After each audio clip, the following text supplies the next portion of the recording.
My name's Justyn, and today I wanted to talk to all the group fitness instructors out there about a powerful teaching technique called halving.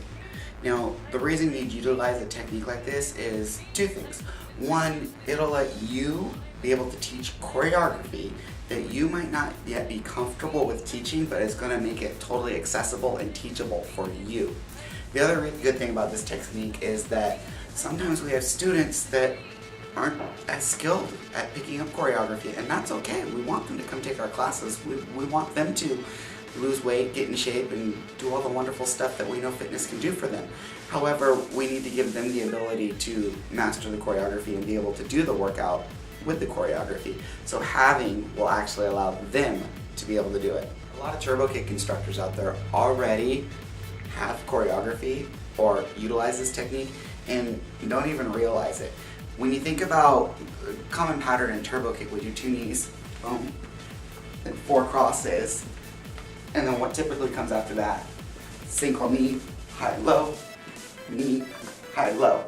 Well, what did you do? What do you call that? You call it 2 knees, and what do you call the next one? Singles. Why? Because the single is just half of the 2 knees. That's the technique. It's taking something and then cutting it in half and going to a more intense or more complex or shorter version of it. Now, how do we utilize this technique to teaching? Because you're like, well, that's okay, and people can do that. Well, let's say that 2 knees and 4 crosses was too complex or too difficult for our class to get, or it was too much for us to have to cue in that one little measure of movement. We needed more time for our brain to process it and let the cue come out. Well, what we do is we simply double it. So instead of doing 2 knees, we might do 4 knees, and then 8 crosses. So all you did is take the same move and you spent more time with it. And then when we're ready, we can cut it down to 2 knees, and then when we're ready, if we want to go there, we can go singles. And that's the actual concept. And if you still don't have enough time, or your class is still challenged with 4 knees, or you're still challenged in cueing 4 knees, take it up to 8 and do 16 crosses. If you're still challenged with that, go to 16 knees and 32 crosses. I mean, why not? That's the actual movement. It allows you the ability to practice the choreography, get the movement down in just a simple little pattern, and then slowly start chopping it in half and continuing that pattern of piecing it together until you get to the point where you want to teach it, or to the point where the members can actually do it for the workout. Right now I'm going to show you a more complicated piece of turbo choreography. It's actually the punch section to round 44. It has some little tricky movements in it. I'm going to show you how you can use the concept of halving to teach that section and make it totally accessible for you as an instructor who might find the movement hard, or totally accessible to members in your classes who might have a hard time getting that movement pattern down. Alright team, finishing that warm up and get started with the punches. Go ahead, split your stance, get your guard up, and start easy. Just jab cross right here. Boom. Now I need you to split your stance and pivot on the balls of your feet. Pretend you're in a squat or a lunge with each one of these movements. Now change it. Your right hand just down and up. Down, up. So I'm still squatting down there, and I initiate the movement with my shoulder. Kind of think of a sweep. Do 8 more of these. Other hands right by your ear. Let's put it together. Jab up, go.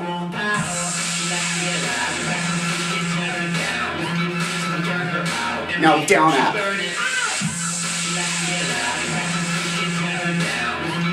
Cut it down a little more. Jab cross. Now down up.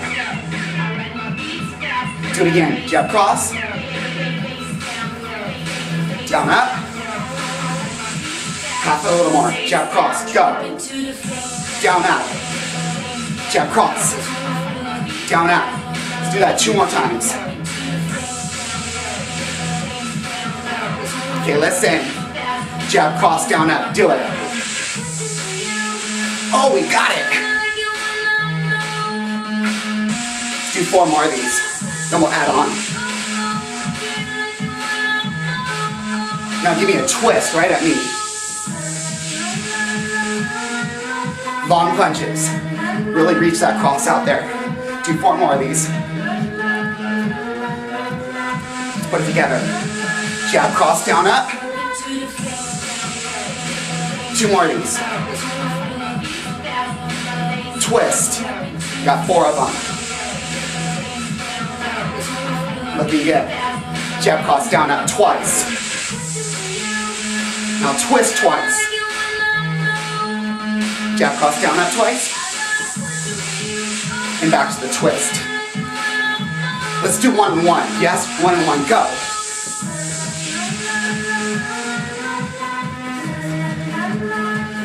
Work it, 2 more.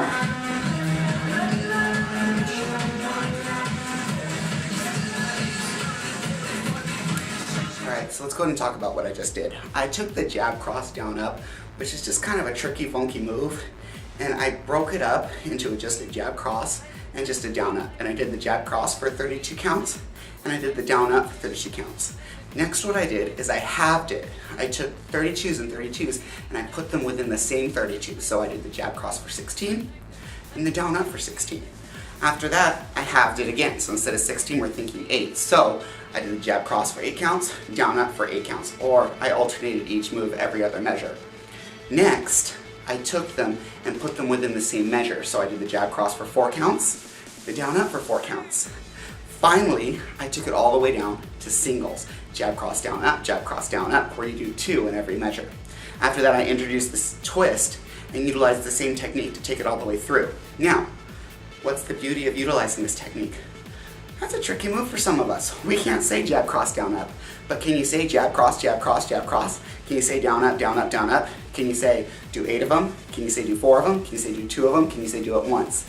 Yeah, we can say that. So it makes the teaching ability much easier for you, because then you teach the move and all you have to do is have it down.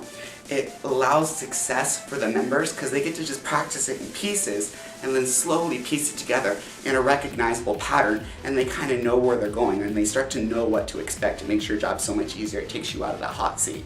This teaching technique also extends the length of your choreography, and it makes teaching so much easier for you. Think about it, when learning a new round, those of you that know round 44, you know it gets crazy complex out there. If all you had to learn was jab, cross, down, up, and twist for the first week, could you teach that and not have to worry about the rest of it? Yes, yes, and it's going to make your job so much easier. It takes you out of the hot seat. Could the members do that the first week and not have to worry about anything? Yes, it takes all the pressure off of everyone. Then you can add in and make it longer and longer week after week, and people will know it. People will come. You can start shortening your halving and just go right into it from there. If you have questions, comments, concerns about how to do this technique, or you're stuck with a piece of choreography that you're having a difficult time figuring out, hey, I don't know how to teach this, or hey, how would halving apply to this piece of choreography? Go ahead, click on my Facebook link right below this video and send me a Facebook message and let's talk, because you know what? I want you to be successful with this technique. Thanks for watching.